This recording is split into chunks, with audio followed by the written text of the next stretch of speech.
issue of speed has become a teeny-weeny bit controversial of late.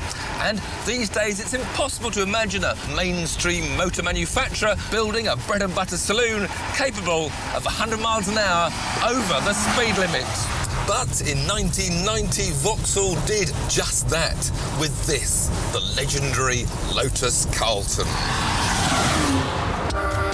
General Motors bought Lotus back in '86, and to boost the Vauxhall brand, they let them loose on the Carlton GSI. And by 1990, they'd come up with a rear-wheel drive supercar that even 10 years later is still the fastest standard saloon in the world. The straight-six engine grew from 3 litres to 3.6 and gained 2 turbos that boosted its power to a mighty 377 bhp and its torque to a gut-wrenching 419 pounds-foot. On the inside, it's made over like a late 80s boardroom with plenty of dark wood and black leather. Sadly, though, the dashboard is straight from a 1.8 Carlton GL. They did, however, spend money where it mattered.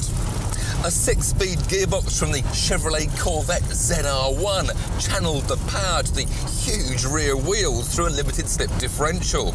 The brakes and suspension were thoroughly reworked to make sure this middle management missile stayed on the straight and narrow.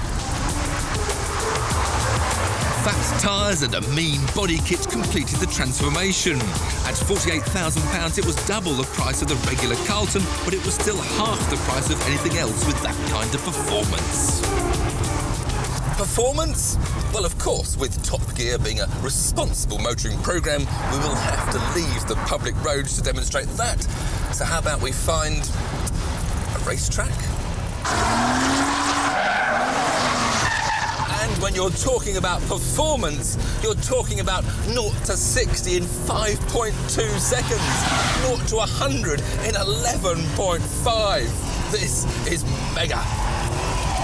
And of course, this was in the days when you didn't even have traction control to switch off in the first place. This engine really is mightily impressive. And with the twin turbos, there's no sudden great boost of power. It's just a constant surge that gives that massive torque figure. Although having said that, this diff is a bit on the soft side, so there's constant wheel spin from the inside rear as it scrabbles to get some grip. But it does mean there's plenty of power sliding available. Back in 1990, the car's top speed caused a national scandal.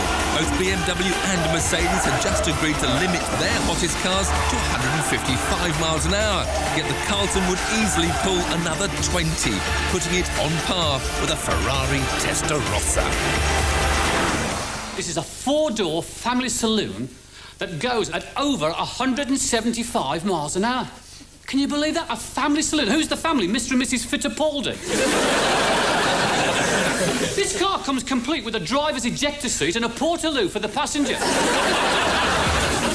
But for police and safety groups, it was no laughing matter. For them, this car was plain dangerous, an invitation to break the law. Such was the furore, Vauxhall even decided to drop any mention of the car's top speed in its advertising.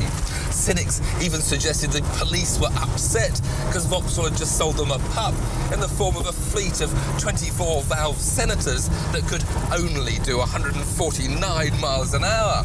Cynics suggested that, but of course, we couldn't comment. But just as the Carlton broke cover, so the recession hit, and muscle cars with big price tags were just too high profile. Joyriders stole them, villains used them as getaway cars, insurers were charging premiums of £6,000, and potential customers just faded away.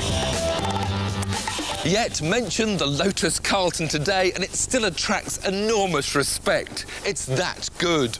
Best examples fetch around £25,000, shabbier ones nearer 15. As supercars go, this really is something of a bargain.